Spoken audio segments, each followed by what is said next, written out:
Have you ever walked into a room and immediately felt out of place? Well, it's time that you know you are not the problem, and there is a solution. Welcome to Room for Everybody, the podcast that celebrates diversity, promotes inclusive interior design strategies, and challenges the norms. I'm your host, Elizabeth Byler. Join us as we dive deep into the intersection of identity and design, listen to people's stories, and explore the beauty of our unique bodies. It's time to redesign our built environment in a way that shows we truly love and accept ourselves.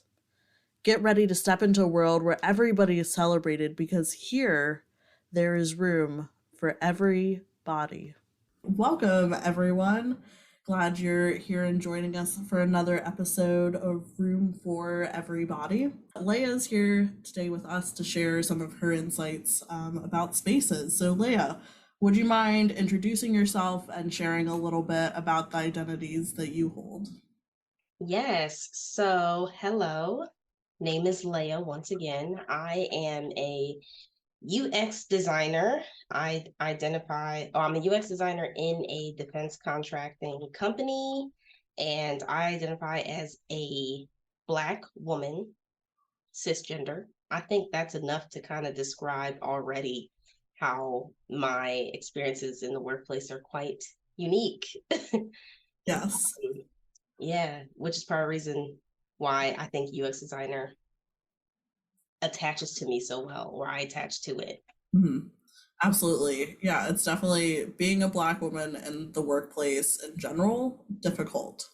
In that specific position and industry, even Right. harder. Yeah. So share with us some times that the interior has affected you, like the environment that you're in. Oh, yes. So when I first started at the company, it was I was just counting the days till I could work from home because I hated the space so much. It's just cubicles everywhere, like your typical standard large global company. And the crazy thing is, when I first got there, none of my team was even physically there. So I was just a random, at the time I was a systems administrator. So I was a random systems administrator in a sea of finance people. So there was no coworkers that I could go to, no one I could speak to about my team. Everyone was virtual. So yeah, I felt very cluttered. I also was very sleepy. I fell asleep in the office all the time. No. It was it was terrible. Like I just couldn't focus. It was super cold. I'm a very easily cold person. It was just dark, bland. It was like your standard office where the lights are just like beaming down from the top of the ceiling. Hated Mhm. that. Even though my cubicle was pretty large from what I've seen, usually you see desks and then just dividers. It was horrible. It was just dead inside. Yeah. That is unfortunately a very common experience. Could be so much better. Does not need to be that terrible at all. So how's it changed working from home? Like how do you feel about that space now? I love working from home. My husband's always like, I gotta get back to the office. It's like, yeah, whatever. I can't do it. I can't like for him it helps him to focus, which makes sense to be around people so you can collaborate.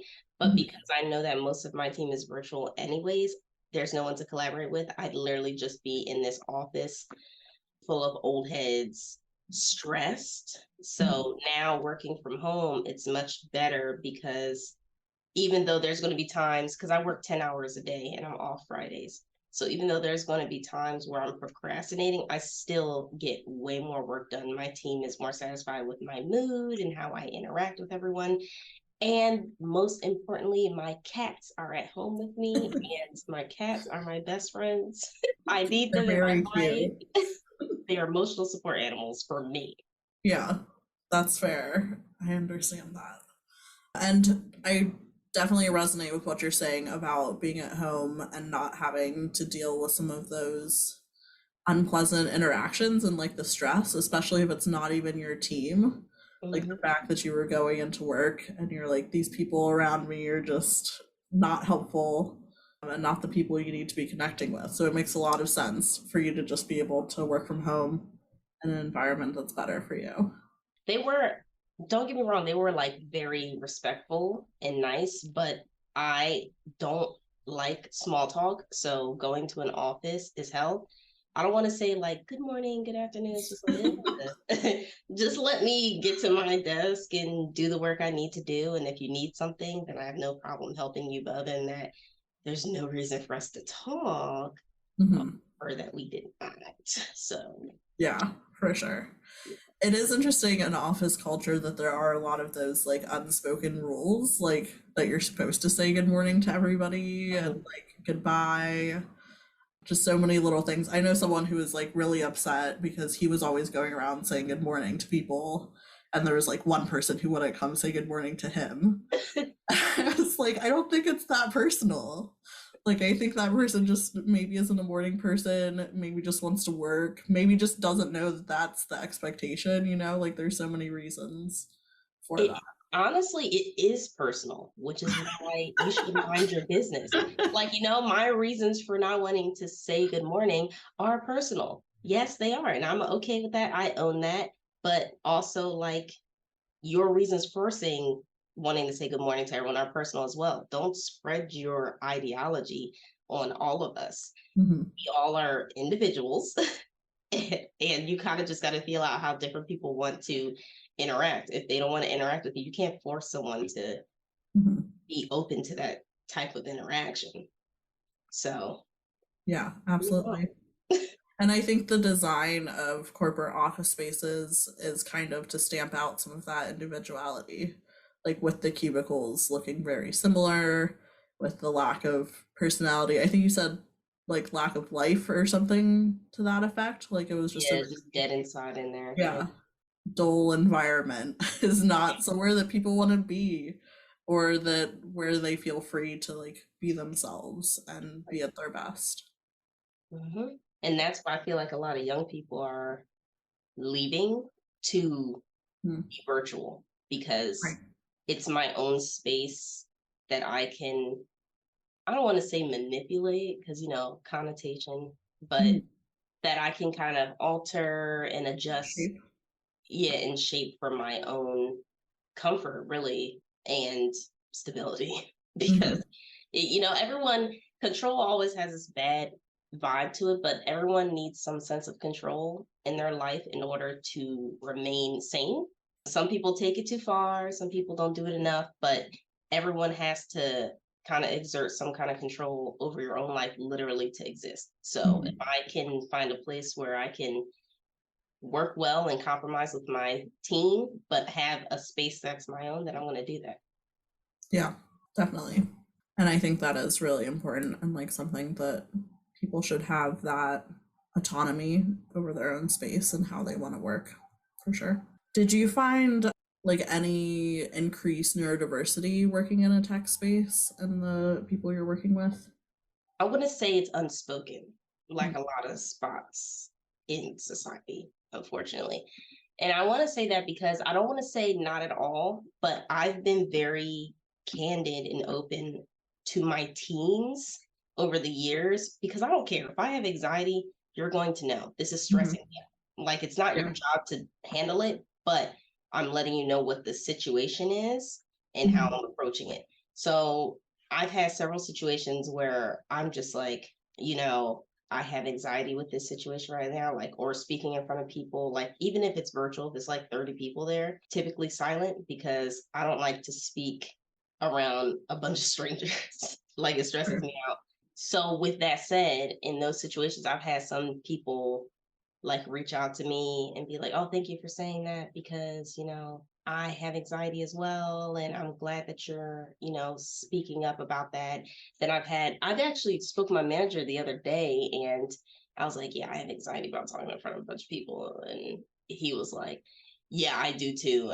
Imagine me as a manager. It's rough, but I have to get my job done." So, Yeah. yeah, I'd say it's unspoken, but once you start the conversation, it's a conversation, but I just wish that it was a little more out there. Mhm. And I guess a final point is that there's different, how do I say this? We have at our company like different groups that you can join. I joined like every single one. I was like Black, Asian, Latino, Yeah. disabled, LGBTQ plus. I joined all of them when I first came because I just want to see it all. I don't do anything in any of those groups at all. But but I was just so happy to see like there's different groups and to see what events they have set up. Mhm. It is there if you reach out for it. Yeah. Yeah. You said a lot of really good things. I'm just processing some of them. I do think that there is still a lot of stigma in the workplace around mental health or neurodivergence or any type of difference. And when you like highlight that, there can be a lot of repercussions. So I'm glad that your workplace is responding fairly well, or at least not retaliating.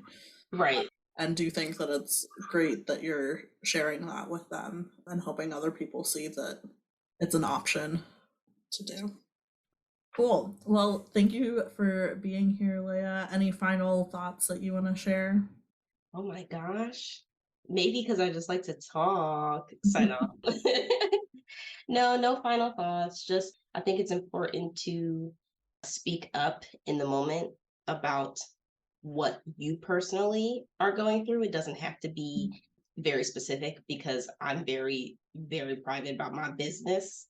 When I'm off of work, I say I have an appointment or I'm on vacation. I don't tell anyone anything because I don't want anyone to know my business. But still, when you have moments where you're just like, sometimes I have moments where I'm so anxious I can't even function. I'm just like, I can't go to this meeting. Sorry, Mhm. you know. And it could be just my job. I have the flexibility of doing that, but I do think there's some merit in just openly saying what you can and cannot do and Mhm. adapting around that. Yeah, absolutely. I think that's great. The way I really admire the way that you take care of yourself and advocate for your boundaries and your needs. You do Thank that you. really well. Well, again, thanks for your time. I appreciate you being here and all your insights and stories and just your wonderful self. Really Thanks. enjoyed this.